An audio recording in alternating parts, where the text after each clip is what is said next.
El pasillo de mármol se extendía ante ella como una frase a la que por fin había aprendido a ponerle fin. Sable Winfair caminaba con la cabeza gacha y el chal bien apretado. Contaba las juntas del suelo pulido porque contar evitaba que le temblaran las manos. 6 juntas hasta el arco oeste, 12 más hasta la escalera de servicio. 41 escalones desde la escalera hasta la puerta lateral, donde un caballo esperaba ensillado en la oscuridad, pagado con la última plata de su abuela. Había ensayado este camino durante 9 noches. Sobre ella, los grandes candelabros del Palacio de Hierro ardían con todo su esplendor por primera vez en 7 años. La convocación de las 5 coronas había comenzado al atardecer. Todas las casas nobles, desde las tierras del río hasta los acantilados de sal, se habían congregado en el salón del trono. Los tambores habían estado sonando desde la segunda hora. Todo el palacio vibraba con celebración, con política, con el tipo de atención que dejaba los pasillos vacíos. Esa era la única razón por la que Sable tenía una oportunidad. Pasó bajo un relieve de bronce del primer rey lobo y se obligó a no mirar hacia arriba. Mirar hacia arriba significaba recordar. Recordar significaba ir más despacio, e ir más despacio significaba que la vieran. No la verían. No esta noche. Su mano izquierda presionaba el interior de su capa. Sus dedos se curvaban protectores alrededor de la pequeña bolsa de cuero oculta en el forro. Dentro de la bolsa había un único objeto, un delgado disco de plata del tamaño de una moneda, grabado con una media luna y un sello que nadie en el reino de Marrow debía reconocer. Se lo había puesto en la palma de la mano hacía 3 noches, una mujer encapuchada en las cocinas, una desconocida que lloró mientras lo hacía y susurró 7 palabras que no habían dejado dormir a Sable desde entonces. Vete antes de que la luna cambie o morirás. No había logrado convencerse de que la advertencia era una mentira, porque el disco de plata ardía débilmente cuando lo tocaba, y porque la pequeña vida que llevaba bajo sus costillas había comenzado a retorcerse por la noche, como si pudiera sentir que algo se acercaba, y porque finalmente había comprendido que el hombre que dormía a su lado en horas robadas no era un hombre al que pudiera proteger, no de lo que la cazaba a ella, ni de lo que la cazaba por culpa de él. El pensamiento de él la hizo detenerse. Sable cerró los ojos, respiró hondo y se permitió recordar la última vez que él le había sostenido el rostro entre las manos. Hacía 4 noches. La ventana de su cámara privada había estado abierta a un cielo lleno de estrellas, y él había presionado su frente contra la de ella y la había llamado por un nombre que solo él usaba. Un nombre suave y pequeño en la lengua antigua que significaba aquello a lo que mi corazón regresa. Le había dicho, con voz ronca, que la convocación sería la última prueba, que la nombraría delante de todas las casas nobles y dejaría que se ahogaran en sus objeciones. Ella le había creído como una mujer que se ahoga cree en una soga arrojada desde el trono. Pero hacía 3 noches había descubierto lo que las 5 coronas pretendían exigirle. Lo había oído a través de un conducto de ventilación en la cámara del mayordomo mientras llevaba ropa de cama. El precio de la unidad era un matrimonio, y el matrimonio que querían no era con ella. El precio de que se quedara no era un corazón roto, era un cuchillo entre sus costillas mientras dormía, pagado por hombres que no podían permitirse la inconveniencia de un rey con un secreto. No huía porque no lo amara, huía porque sí lo amaba. Sable abrió los ojos y volvió a caminar, ahora más rápido. Los tambores de arriba habían cambiado a un ritmo más profundo, el ritmo que significaba que el nombramiento de las casas estaba comenzando, la parte de la ceremonia que lo mantendría en el alto estrado durante la próxima hora completa. Había programado su huida para esa hora. Dobló la esquina hacia la escalera de servicio y se quedó helada. Un hombre estaba de pie al pie de la escalera, de espaldas a ella, poniéndose un guante. Llevaba la faja verde de los mayordomos del palacio, pero sus hombros eran demasiado anchos para un mayordomo. Su postura, demasiado inmóvil, estaba esperando. Sable retrocedió lentamente. El disco de plata en su capa se había calentado lo suficiente como para sentirlo a través de 3 capas de tela. Su estómago se contrajo con una pequeña y aguda patada, como si el niño también entendiera que no podían pasar junto a ese hombre. Había otra forma de bajar, la torre este. Le costaría 10 minutos que no tenía, pero estaba vacía, no estaba vigilada, y la llevaría a la misma puerta por un camino más largo. Se dio la vuelta y corrió de puntillas, con la capa bien ceñida. No vio a la mujer vestida de seda color plomo pálido, que salió de un portal detrás de ella y la vio marchar. No vio la lenta sonrisa privada que cruzó la boca pintada de esa mujer. No oyó la suave instrucción de 3 palabras murmurada a un paje, que lo envió corriendo hacia el salón del trono por una escalera diferente. La torre este estaba tan vacía como había esperado. Sable descendió 2 tramos de escaleras con la mano en la barandilla y la respiración contenida entre los dientes. El disco en su capa ardía. El niño pateó de nuevo, esta vez más fuerte, y ella se llevó la mano libre al vientre y susurró: «Silencio, silencio, mi valiente, ya casi llegamos». Llegó al final de la torre y abrió la pequeña puerta de madera que conducía a la columnata inferior. La columnata inferior corría a lo largo del salón del trono. Lo había olvidado, o no se había permitido recordarlo. Las grandes puertas del salón del trono estaban a 20 pasos a su derecha, abiertas de par en par para la ceremonia. A través de ellas se derramaba un río de luz dorada, un torrente de música, un tropel de voces. 500 nobles, 200 guardias, su rey en el alto estrado con su traje ceremonial negro, y las filas de rostros expectantes esperando oír a qué casa se uniría antes de que las estrellas alcanzaran su punto más alto. Mantuvo la cabeza gacha, siguió caminando. La columnata estaba en sombras. Los invitados de dentro no miraban hacia la afuera. La puerta estaba a 60 pasos más adelante. Y entonces sería libre. Se habría ido. Lo sería. Los tambores se detuvieron de repente, como si una mano se hubiera cerrado sobre ellos. Todo el salón enmudeció en el mismo instante. 500 voces se desvanecieron en la nada, y el silencio se extendió por la columnata y rompió contra la espalda de Sable como una ola. No dejó de caminar. No podía dejar de caminar. Si dejaba de caminar, moriría en este pasillo. Detrás de ella, desde el interior del salón del trono, se alzó una voz. Su voz. No la voz que usaba en las horas robadas. La otra voz. La voz que había doblegado a 5 reinos a un único tratado. La voz que había puesto fin a las guerras del río con una sola frase. La voz que su cuerpo reconoció antes que su mente, porque cada nervio que poseía pertenecía al hombre que la usaba. Dijo una palabra, dijo su nombre. No el nombre pequeño, no el nombre secreto, su nombre real, su nombre completo, el nombre que nadie en este palacio debía saber que pertenecía a una chica de cocina con una zapatilla rota y un hijo que aún no había anunciado. Sable Windfair.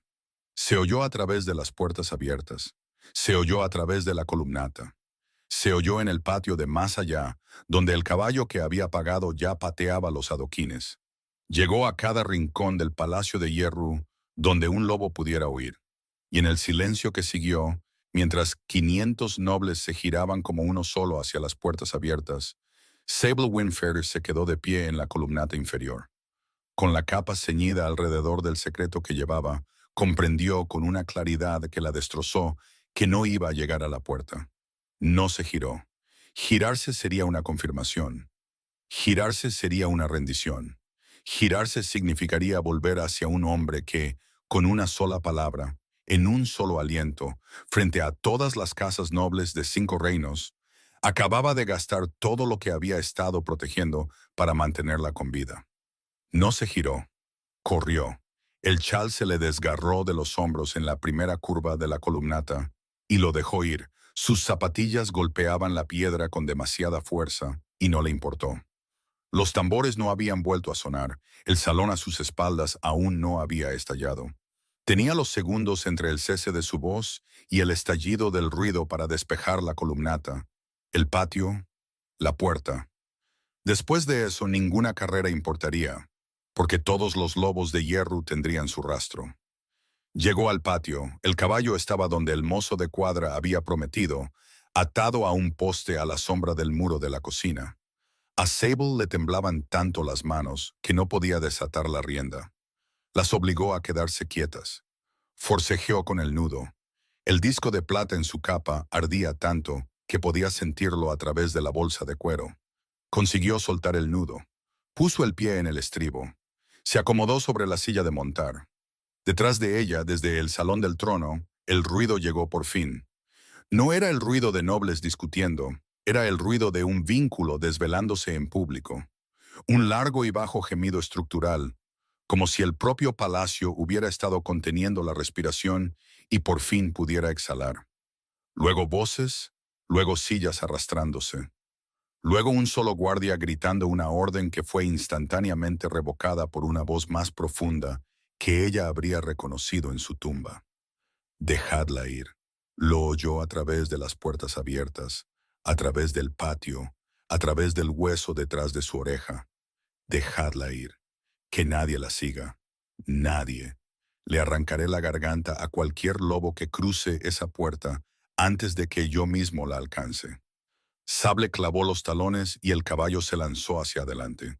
No miró hacia atrás. Atravesó la puerta. Bajó por el camino de carruajes. Pasó los dos puestos de guardia exteriores, donde los hombres de servicio la miraron sin oponer resistencia, porque habían oído la orden del rey cabalgar tras ella en el viento. Llegó a la niebla de las tierras bajas al pie de la colina del palacio. La niebla la envolvió, y el disco en su capa finalmente se enfrió. Y en algún lugar, muy atrás, un rey estaba de pie en un alto estrado, con las manos apretadas a los costados. Sus ojos ambarinos fijos en la puerta vacía por la que lo único que había deseado se había desvanecido. No la había detenido, la había liberado. Aún no entendía por qué eso importaba. Tendría años para entenderlo. La primera vez que le habló, ella tenía 16 años. Él acababa de ser coronado. Ella estaba arrodillada en el jardín de hierbas, recogiendo tomillo para el cocinero, y no lo oyó acercarse porque caminaba descalzo cuando estaba solo. Se había detenido a su lado y le había dicho, «Esa es espina amarga, no tomillo, arruinará el caldo». Y ella había levantado la vista para corregir a quien fuera tan necio como para enseñarle sobre sus propias hierbas. Y había visto al rey de Maraval agachado en la tierra a su lado, con las mangas remangadas y una mancha de tierra en la mandíbula, y se había olvidado de cómo hablar. Él se había reído. No la risa de un rey, la risa de un muchacho. «Trabajé en un huerto durante 2 años antes de que mi padre muriera», había dicho él. «Algunas costumbres no se desaprenden». Y había sacado la espina amarga de su cesta con su propia mano. La había arrojado al compost y se había alejado silbando. 3 semanas después, ella llevaba agua por la columnata inferior. Él salió de un portal y dijo su nombre. Ella casi dejó caer el cubo, y él la sujetó por la muñeca para estabilizarla, y no la soltó durante un largo segundo. La primera hora robada llegó un mes después de eso. La marca llegó 6 semanas después. Estaba en la parte baja de su cadera. Una pequeña marca oscura, no más grande que una uña, con la forma de una media luna flanqueada por 2 estrellas. La había presionado en su piel con los dientes en una noche de verano, mientras el viento movía las cortinas de su cámara privada. Y había susurrado, «Este es el único juramento que haré sin el permiso de mi consejo, y es para ti». Había tenido razón al creerle. Esa era la parte que no se había permitido entender hasta esta noche. Cabalgando a través de la niebla de las tierras bajas, con el disco de plata finalmente frío y el niño tranquilo en su vientre. No había mentido, ni una sola vez. No había elegido el matrimonio que ellos querían. Lo había rechazado de la única manera que no podía deshacerse. Le había dado su vida al dar su nombre. Porque una vez que 5 reinos supieran que el rey de Maraval tenía una compañera oculta, destrozarían su palacio buscándola, y no se detendrían. Y lo único que la mantendría viva sería la distancia. Y lo único que lo mantendría vivo a él sería el hecho de que nadie podría alcanzarla a través de él, porque él no sabía a dónde iba ella. No la había detenido en la puerta. La había liberado. Y se había condenado a sí mismo a lo que fuera que las 5 coronas le hicieran a un rey que acababa de rechazar su tratado en sus propias caras. Sable se inclinó sobre el cuello del caballo, hundió su rostro húmedo en la crin y cabalgó con más fuerza.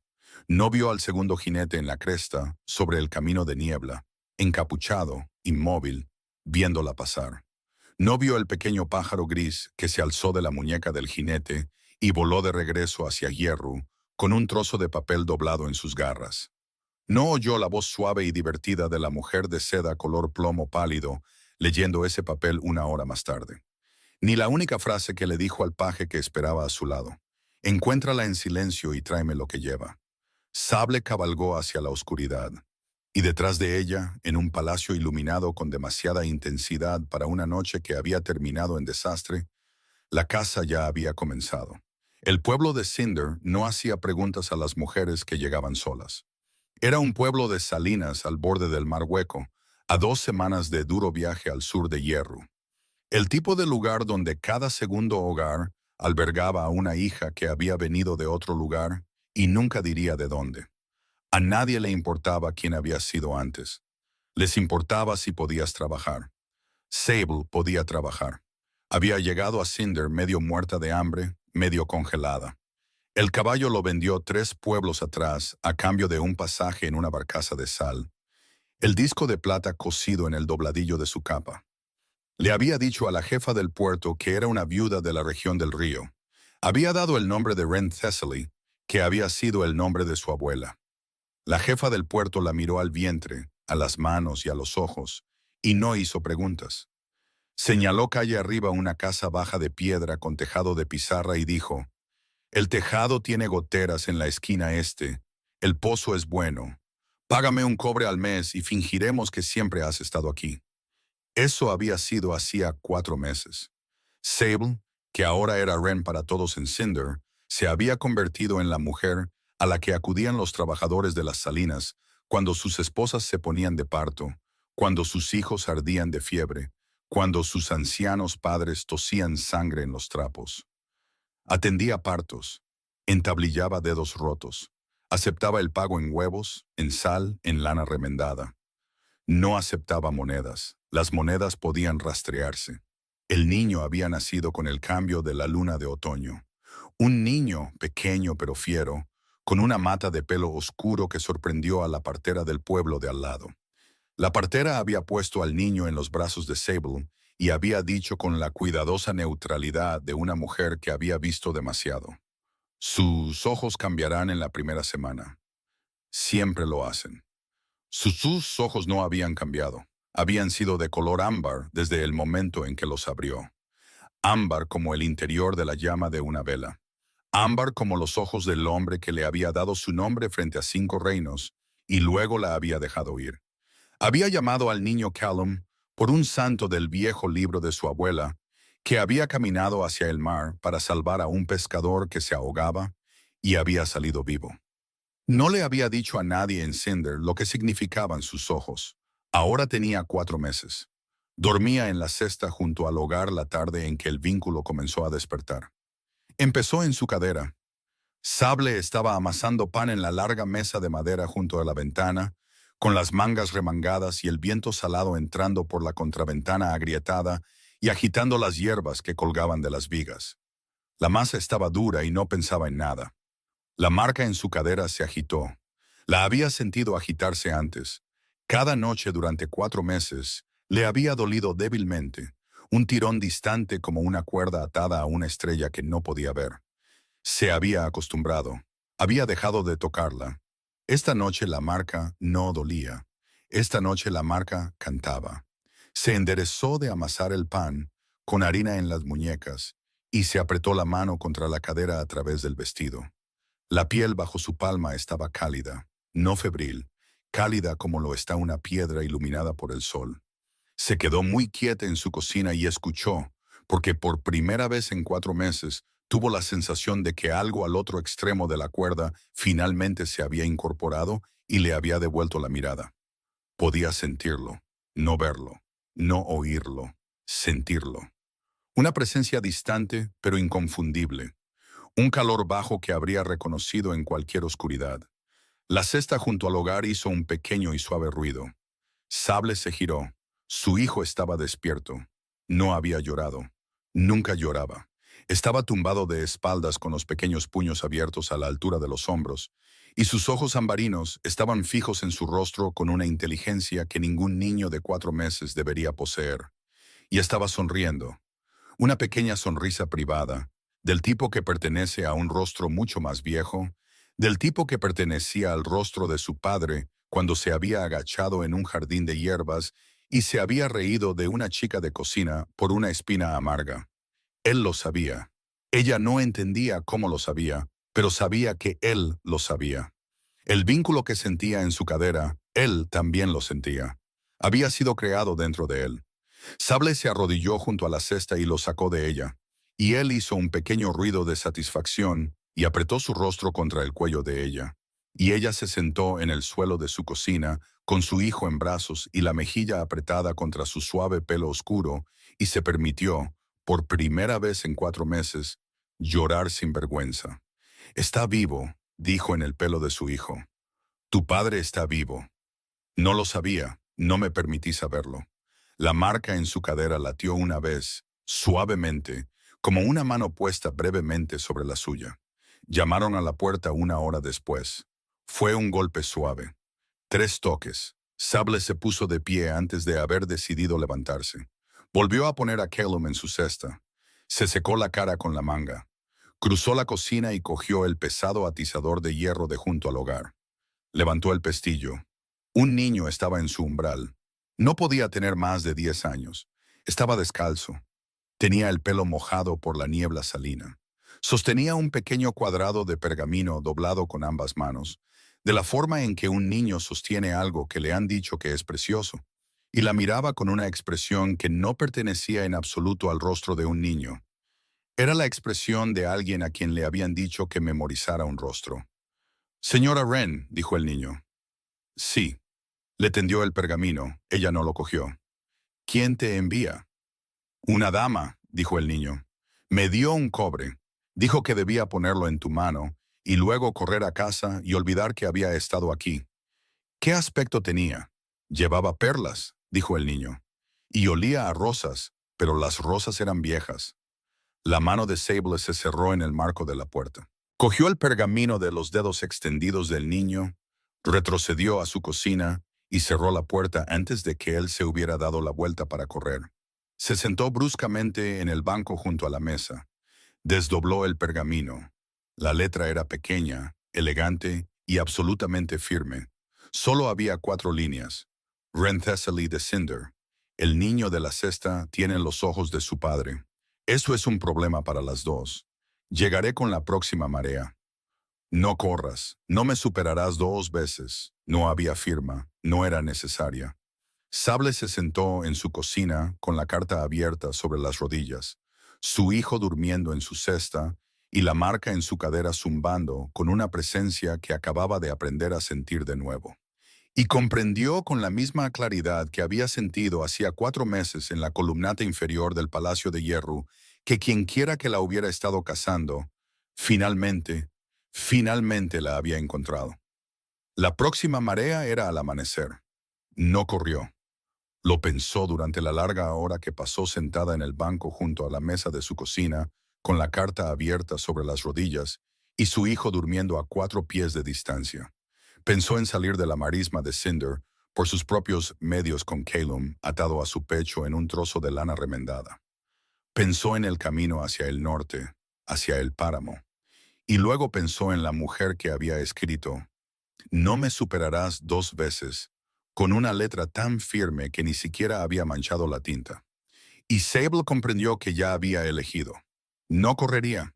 Había huido una vez de un palacio a toda prisa y sin un plan, y le había costado 4 meses de dormir con la mano en el atizador de hierro. Una segunda vez se enfrentaría a lo que viniera en su propio umbral, con su hijo en su cesta, su cuchillo de sanadora sobre la mesa y el disco de plata finalmente sacado del forro de su capa y puesto donde pudiera verlo. Descosió las puntadas con dedos temblorosos. El disco salió a su palma, cálido. Se había enfriado mientras cabalgaba por la niebla de las tierras bajas, y se había mantenido frío durante 4 meses de tejado con goteras y pan salado. Solo había empezado a calentarse de nuevo esta noche, en la misma hora en que el vínculo en su cadera había comenzado a cantar. Giró el disco en su mano y miró el sello grabado en su reverso, el sello que nunca se había permitido aprender a leer. Ahora sabía que la mujer que le había puesto este disco en la mano, entre el vapor de la lavandería, no había sido una extraña. La mujer había sido una advertencia, y la advertencia no había venido de sus enemigos. El amanecer llegó como llega el amanecer en las salinas, lenta, de lado, del color de una perla vieja. Sable se quedó en su contraventana agrietada con Callum en la cadera y observó la larga línea plana del mar hueco pasar de negro a pizarra y a plata. No había dormido, se había bañado, se había trenzado el pelo como su abuela lo había trenzado, en una sola cuerda gruesa por la espalda. Se había puesto su vestido gris más sencillo y su delantal más limpio, y sobre el delantal se había atado el cinturón de cuero de sanadora con el pequeño cuchillo de mango de hueso en su funda. No la salvaría. Lo llevaba de todos modos. El primer carruaje subió por el camino a la 5:00 hora. Oyó las ruedas antes de verlo. No había carruajes de ruedas en la marisma de Cinder.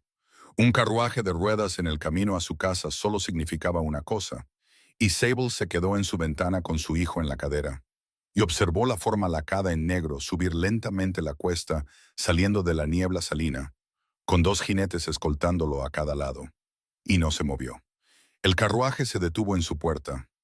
Un hombre con un abrigo verde de cuello alto bajó del asiento del conductor y abrió la puerta del carruaje, y una mujer vestida de seda de perla pálida salió al camino pálido de sal. Era el tipo de mujer cuya edad se negaba a sentarse. Su pelo era del color del peltre pulido, recogido en un moño apretado. Sus manos estaban enguantadas en suave cuero de perla. «Señora Wren», llamó la mujer. Su voz se oyó fácilmente a través del pequeño jardín delantero. «¿Puedo entrar? He viajado un largo camino». Sable abrió la puerta. No dijo nada. No la invitó a entrar.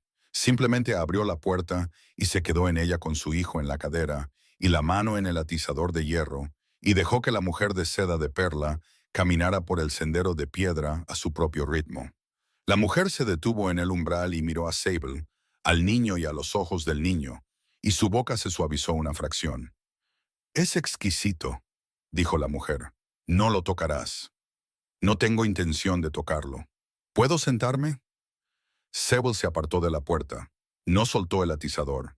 La mujer de seda de perla entró en la cocina de Sable y miró las hierbas que colgaban de las vigas y el disco de plata que yacía en el centro de la mesa, y no se inmutó ante el disco.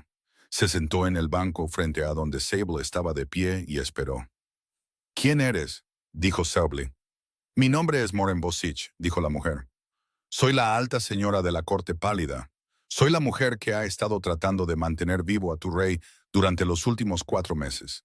Y soy la mujer que organizó que una extraña pusiera ese disco en tu mano.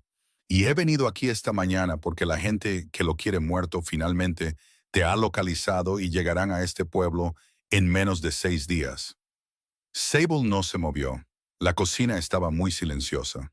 «Escribiste que no te superaría 2 veces», dijo Sable. «Necesitaba estar segura de que no te habría sido cuando llegara. Perdóname, he pasado 30 años de mi vida diciendo verdades de maneras que asustan a la gente para que hagan lo correcto. Dijiste que el niño era un problema para las dos». «Lo es». «¿Cómo?». Moren miró el disco de plata sobre la mesa. «Porque el disco que llevas», dijo, «es una pieza de juramento de la corte pálida, y el sello en su reverso es el sello de la Alta Madre, y la Alta Madre no ha dado una pieza de juramento a una mujer nacida en el extranjero en 400 años. Hice que lo pusieran en tu mano 3 noches antes de la convocación, porque para entonces ya sabía lo que llevabas y sabía lo que te estaban preparando en tu propia cámara, y no tenía otra forma de advertirte que no me traicionara ante las coronas». Levantó sus ojos grises hacia el rostro de Caleb. «Y ahí está», dijo suavemente, «en tus brazos con los ojos de su padre». La mano de Sable se apretó en el atizador hasta que le dolieron los nudillos. «No lo tendrás, señora Winfair», dijo Moren, y el uso del verdadero nombre de Sable en su propia cocina fue un golpe pequeño y preciso. No quiero a tu hijo. Quiero que tu hijo crezca. Las 5 coronas quieren que muera antes de que termine su primer invierno. Vas a tener que elegir muy rápidamente a cuál de nosotras prefieres. Se detuvo. Su cabeza se giró muy ligeramente hacia la ventana. El vínculo en la cadera de Sable ardió tan fuerte y tan rápido que casi se le cae el atizador. Moren se puso de pie en el mismo instante, más rápido de lo que una mujer de su porte debería haber podido moverse. Se han adelantado, dijo. Coge al niño, coge el disco, ve al sótano ahora. ¿Quién? Los hombres que quieren a tu hijo muerto. Ya están en tu jardín. Muévete. Sable se movió. Tenía a Calum atado a su pecho en 3 respiraciones con el trozo de lana remendada. Tenía el disco en su puño. Tenía el atizador en la otra mano y el cuchillo de mango de hueso en su cinturón. Y estaba en la trampilla del sótano antes de que Moren hubiera terminado de cruzar la cocina. Y abrió la trampilla, puso el pie en el primer peldaño y la cabeza por debajo del borde del suelo cuando la puerta principal de su casa se salió de sus goznes. No vio lo que entró. Oyó a Moren decir una palabra en un idioma que Sable no conocía. Y la palabra no fue fuerte, pero sacudió las vigas de la casa. Y luego oyó un sonido como de tela rasgándose a cámara lenta, combinado con el aliento de un animal muy grande. Y entonces un hombre gritó. Sable cerró la trampilla sobre su cabeza. Bajó a la oscuridad de su propio sótano, con su hijo atado al pecho y el disco ardiendo en su puño. Y arriba, en la cocina, el sonido de la tela rasgándose continuó y se unió a voces de hombres, al chasquido de algo más pesado que una silla. Llegó al suelo del sótano. Se quedó en la oscuridad con la mano apretada en la pequeña espalda de Calum. Y sintió el vínculo en su cadera latir en un ritmo que ya no era un zumbido, sino un fuerte y claro redoble de tambor que se acercaba a ella. Y comprendió que el rey de Marrow Vale había estado lo suficientemente cerca de las salinas como para oír cuando su vínculo comenzó a cantar, y ya no estaba esperando. Estaba corriendo. Arriba, en su cocina destrozada, el grito de un hombre se cortó a media respiración, y la casa quedó en silencio. Pasó un largo instante. Luego, la trampilla del sótano se levantó lentamente desde arriba. Sable levantó el atizador. El pálido rostro de Moren apareció en el cuadrado de luz, manchado con algo oscuro en un pómulo. Su pelo gris, medio deshecho de su moño, y sus ojos grises se habían vuelto del color del agua iluminada por la luna, y no eran. Sable vio con un pequeño y tardío sobresalto, enteramente humanos. «Sube», dijo en voz baja la alta señora de la corte pálida. «Se acabó por ahora, y hay algo que necesitas ver antes de que él llegue». La cocina parecía como si una tormenta la hubiera atravesado sobre 2 piernas. La larga mesa de madera estaba de lado. Las hierbas que habían colgado de las vigas yacían en enredos verdes sobre las losas. La ventana sobre el fregadero estaba rota hacia afuera. Había 3 cuerpos en el suelo de la cocina. No los miró de cerca. Moren estaba de pie en medio de los escombros con los guantes metidos en la faja de su vestido, y la mancha oscura en su pómulo ya se estaba desvaneciendo como se desvanece un moretón en un lobo. Sus ojos habían vuelto a ser grises. «Eran 3», dijo Moren, «más el conductor en el camino. Entrenados por la corte pálida, pero no leales a la corte pálida. Hombres comprados. Las coronas están usando mercenarios de mis propias casas de entrenamiento contra mí ahora». Sable enderezó la cesta de Calum en el hogar.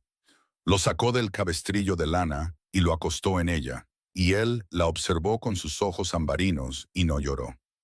«Dijiste que había algo que necesitaba ver». «Sí». La voz de Moren era suave. «Ahora siéntate, señora Winfair. Por favor». Sable no se sentó. Se quedó de pie junto a la cesta con una mano en su borde. Moren metió la mano en la parte delantera de su vestido y sacó un pequeño cuadrado doblado de tela encerada. Lo desenvolvió en el único trozo de la mesa que aún estaba en pie. Dentro de la tela encerada había un solo trozo de pergamino doblado y sellado con cera oscura. El sello era una cabeza de lobo coronada con una media luna. Era el sello privado del rey. «Esto me lo dieron hace 4 noches», dijo Moren. un hombre que cabalgó su caballo hasta la muerte para entregarlo. Llegó a la corte pálida al anochecer y estaba muerto en su silla a medianoche. La carta está dirigida a ti. La escribió la noche en que el vínculo en tu cadera despertó. Sintió que despertaba a la misma hora que tú y comprendió por fin que su lobo podía encontrarte, pudieran o no sus hombres. Se la dio a un mensajero de la corte pálida y me pidió en el cuerpo de la carta que la pusiera en tu mano en el momento en que lo juzgara seguro. Lo he juzgado seguro. Sable cogió el pergamino. La cera estaba intacta. El sello era perfecto. La letra en el frente, en tinta gris oscura, era una caligrafía que solo había visto 2 veces en su vida. Decía, a la mujer cuyo nombre tuve que gastar para mantenerla con vida. Sable se sentó, rompió el sello, desdobló la única hoja de pergamino. Leyó lo que él había escrito hacía 4 noches en un palacio que ya no estaba seguro de poder mantener. Si estás leyendo esto, la alta señora te ha encontrado y estás viva, y la pequeña vida que llevabas cuando te fuiste está viva también. Y estas 3 cosas juntas son más de lo que me he permitido pedir en cualquier oración en 4 largos meses. No malgastaré tu tiempo con disculpas. Las disculpas son para hombres que han hecho algo que podrían deshacer. Hice lo único que podía hacer en la única ventana que tenía para hacerlo. Y si pudiera volver al estrado, lo haría de nuevo, y tú me odiarías por ello de nuevo, y yo lo merecería de nuevo. Quiero que sepas lo que estaba viendo mientras corrías. Estaba viendo a los 4 señores de las 5 coronas que no se giraron hacia las puertas cuando te nombré, porque los 4 que no se giraron eran los 4 a los que ya se les había dicho que una chica de cocina llamada Sable Winfair llevaba mi marca y mi hijo, y eran los 4 que habían pagado a los hombres que iban a estar en tu cámara en menos de una hora. Te nombré porque si no te hubiera nombrado, habrías estado muerta antes de la medianoche. Nombrarte me costó el tratado. Me costó el trono, eventualmente, porque las 5 coronas no me dejarán conservarlo. Te compró los meses que has tenido, que no fueron suficientes, pero eran todo lo que tenía. No vuelvas. Escribo eso con todo mi corazón. Mi amor todavía no, no hasta que la alta señora te envíe un aviso. La corte pálida es la única fuerza en los 5 reinos más antigua que las coronas. Y Morin Vasich es la única persona viva que puede moverte a la vista de todos sin que te maten. Voy a ir, no voy a ir todavía. Iré cuando ella me diga que es el momento. Hasta entonces, estoy manteniendo el palacio todo el tiempo que pueda. Y estoy conteniendo a mi lobo todo el tiempo que pueda.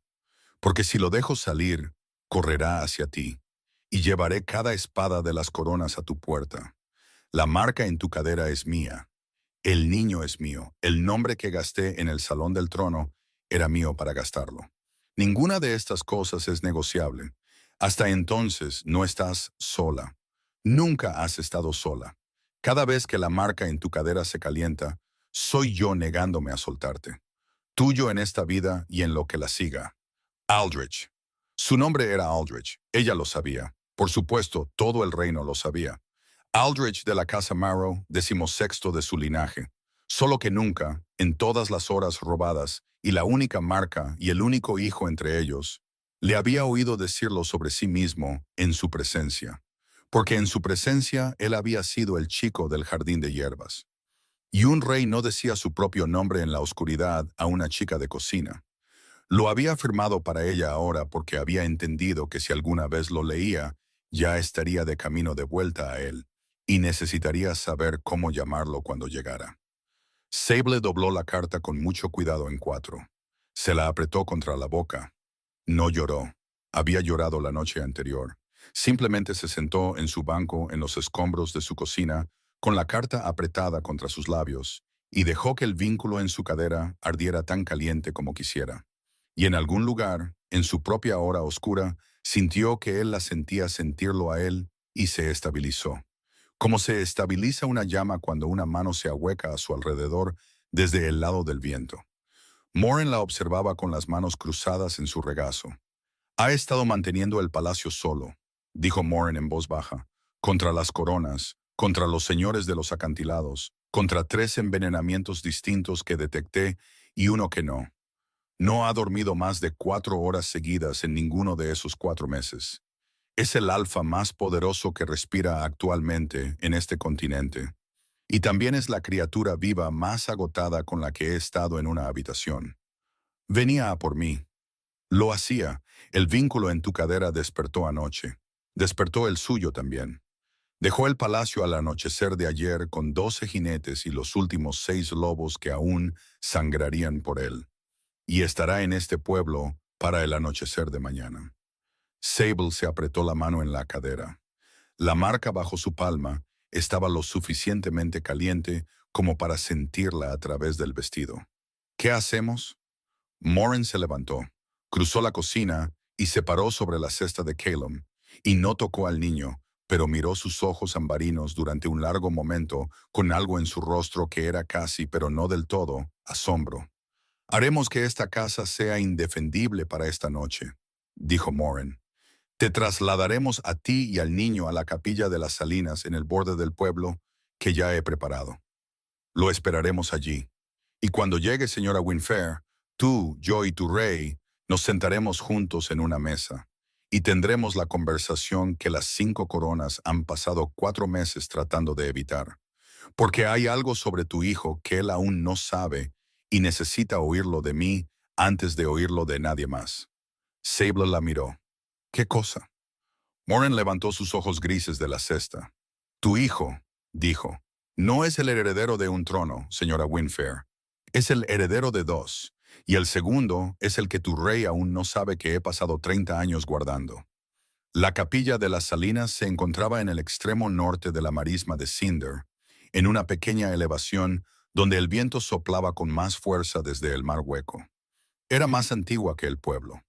La gente de las salinas decía que había estado allí antes de la sal, que había sido un santuario de pescadores cuando el mar llegaba más tierra adentro.